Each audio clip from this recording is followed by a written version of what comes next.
మరి అప్పటి తెలుగుదేశం ప్రభుత్వ హయాంలో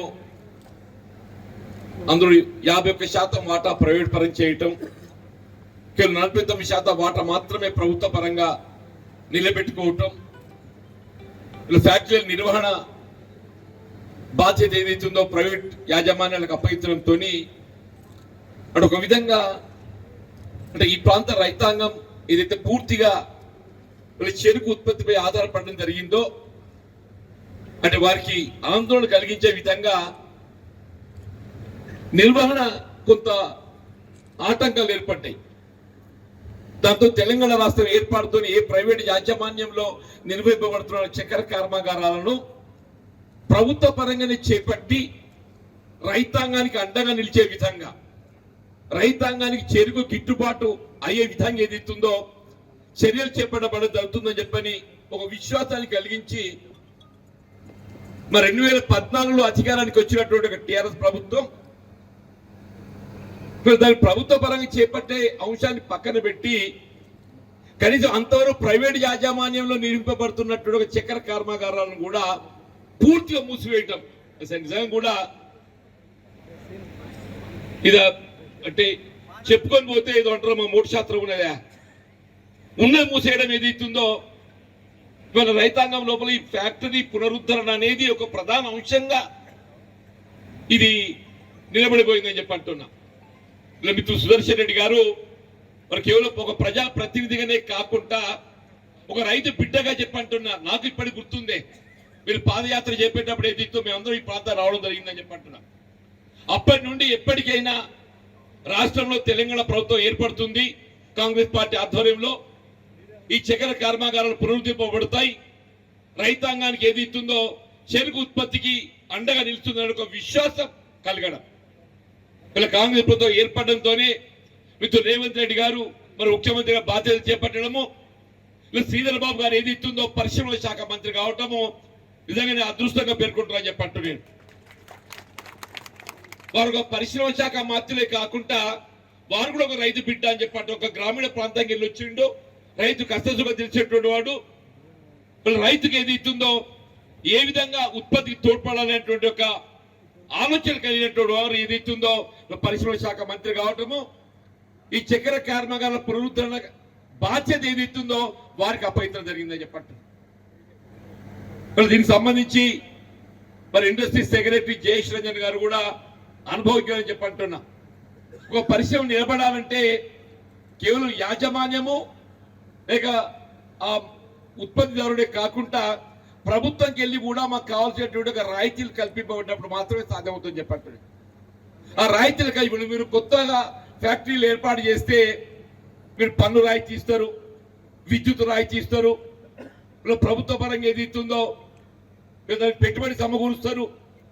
మీరు కొత్త ఫ్యాక్టరీలు ఏర్పాటు చేయడానికి ఏదైతే ప్రభుత్వ పరంగా రాయితీలు కల్పిస్తారో ఈ ఫ్యాక్టరీల పునరుద్ధరణకు సంబంధించి కూడా మీరు పన్ను రాయితీ కానీ, విద్యుత్ రాయితీ కానీ, వీళ్ళ పెట్టుబడికి సంబంధించినటువంటి యొక్క మరి బ్యాంక్ లింకేజ్తో ఏదైతుందో మాకు వడ్డీ రాయితీ కానీ ఇవన్నీ కల్పిస్తే తప్పకుండా ఇవన్నీ లాభాల బాట పోతే అని చెప్పంటూ నేను భూపతి రెడ్డి గారు ఏదైతుందో ఈ ప్రాంతాన్ని శాసనసభ్యులుగా చెప్పంటూ నేను వారు అక్కడ సారంగపూర్ ఇక్కడికి వస్తుంటే వారికి ఆశలు జిగురిస్తున్నాయి. డెక్కన్ షుగర్ లిమిట్స్ ఏదైతుందో ఈ ఫ్యాక్టరీ పునరుద్ధరింపబడితే సారంగపూర్ సహకార రంగంలో నింపబడుతున్న ఒక చక్కెర కర్మాగారం కూడా ఆరంభింపబడుతున్న విశ్వాసం వారికి కూడా కలుగుతుందని చెప్పంటున్నా. అందుకు జిల్లా కలెక్టర్ గారు కూడా ఇక్కడ అందరూ చెప్పంటున్నా. మిత్రులు సుదర్శన్ రెడ్డి గారు పేర్కొన్నట్టు ఏదైతుందో ఇది కేవలం రైతాంగానికి రాష్ట్రానికి సంబంధించిన అంశం కాదు, కేంద్ర ప్రభుత్వం ముడిపడి ఉందని చెప్పండి. జాతీయ స్థాయిలో ఉత్పత్తి రంగంలో ప్రధానమైనది వ్యవసాయం అని చెప్పంటున్నా. ఉత్పత్తి రంగంలో ప్రధానమైనది వ్యవసాయ రంగం. గ్రామీణ ప్రాంతంలో దాదాపు 70-75% ఏదైతుందో ప్రత్యక్షంగా పరోక్షంగా వ్యవసాయం ఆధారపడి ఉందని చెప్పంటున్నా. అటువంటి వ్యవసాయ ఉత్పత్తులకు ఏదైతుందో మీరు అన్నాడు యూపీఏ ప్రభుత్వంలే కానీ అంతకుముందు ప్రభుత్వాలే కానీ భారత ఆహార సంస్థ ఫుడ్ కార్పొరేషన్ ఆఫ్ ఇండియా ఏర్పాటు చేసి ఏ విధంగా రైతు పండించే వరి ధాన్యానికి గోధుమకి ఏదైతుందో మద్దతు ధరకు ఒక చట్టబద్ధత అష్యూరెన్స్ లభింపబడే విధంగా దాని కొనుగోలు బాధ్యత ప్రభుత్వం చేపడుతుంది. అందుకే రైతు వరికి ఎందుకు మొగ్గుతున్నాడు? ప్రభుత్వం ఏదైతుందో ఒక బైబ్యాక్ గ్యారంటీ లాగా ఇలా మద్దతు ధర ప్రకటింప చేయడమే కాదు, ఆ మద్దతు ధర పెట్టి కొంటా అని చెప్పని ప్రభుత్వం ఒక అష్యూరెన్స్ ఇస్తుంది. ఫుడ్ కార్పొరేషన్ ఆఫ్ ఇండియా ద్వారా చెప్పి అంటున్నా. గోధుమ కూడా కొనుగోలు చేయడానికి అష్యూరెన్స్ ఇస్తుంది. వాళ్ళు ఎందుకు ఇప్పుడు అటు మొగుతుందని చెప్పి అంటున్నా. రైతు అటు మొగడానికి కారణం చెప్పి అంటున్నాను. మరి కేవలం వరికి గోధుమకు సంబంధించే కాకుండా రైతు ఉత్పత్తి చేసే ఏ వ్యవసాయ ఉత్పత్తి అయినా కానీ కేవలం కనీస మద్దతు ధరకే పరిమితం కాకుండా ప్రకటింపబడ్డ కనీస మద్దతు ధర కల్పింపజేయబడే చట్టబద్ధత కల్పింపజేయబడినప్పుడు మాత్రమే రైతుకు ఏది ఇస్తుందో ఒక విధమైన ఒక విశ్వాసం కలుగుతుందని చెప్పంటున్నా. జాతీయ స్థాయిలో మనకందరూ తెలిసిన రోజు పత్రికలు గమనిస్తుందని చెప్పంటున్నా. దేశ రాజధాని ఢిల్లీ సరిహద్దు ఏదైతుందో రాజకీయాలకు అతీతంగా రైతాంగం ఉద్యమం చేపట్టడం, వీళ్ళ ప్రభుత్వం స్పందన చేయడం కాదు. ఒక రైతు ఏదైతుందో మొన్న రబ్బర్ బుల్లెట్లకు పాపం బలికోవడం జరిగిందని చెప్పి అంటున్నా. రాజకీయాలకు అతీతంగా రైతు ఉద్యమిస్తుందంటే ఏంటి? రైతుకి ఏదైతుందో వ్యవసాయ ఉత్పత్తులకు కనీస మద్దతు ధర చట్టబద్ధత కావాలని చెప్పి అంటున్నారు. వీళ్ళ రైతాంగం వీళ్ళ చెరుకుకు సంబంధించి వీళ్ళు 3,500 ఉన్నది సార్. వీళ్ళు 3,500 సరిపోదు, మీరు 4,000 కావాలని చెప్పి అంటున్నాం. కానీ 4,000 కల్పింపజేయబడ్డప్పుడు మాత్రం ఏది ఇస్తుందో రైతుకి గిట్టుబాటు అవుతుంది. రేపు రాబోయే ప్రభుత్వం దేశంలో రేపు రాబోయే సార్వత్రిక పార్లమెంట్ ఎన్నికల్లో ఏ ప్రభుత్వం అధికారానికి వచ్చినా చెరుకు ఏది ఇస్తుందో మొదటి పంటకు కనీసం 4,000 టన్ను కల్పింపజేయబడ్డట్టయితే తప్పకుండా చెరుకు రైతుకి ఏది ఇస్తుందో ఇది గిట్టుబాటు అవుతుందని చెప్పి భావన వ్యక్తం చేస్తామని చెప్పండి. మీ ఇండస్ట్రీ డైరెక్టర్ వచ్చిన రిపోర్ట్ అనుగుణంగా నేను గమనించిస్తా చెప్పంటున్నా.